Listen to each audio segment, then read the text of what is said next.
mamahalin, sasambahin.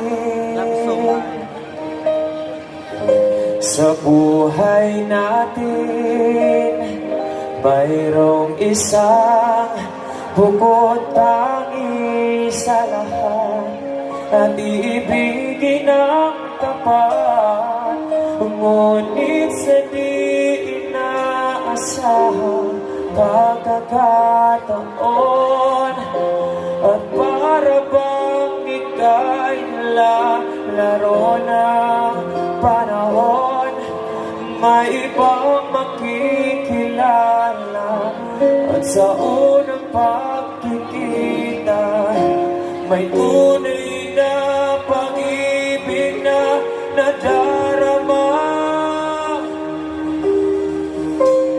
Sabay-sabay.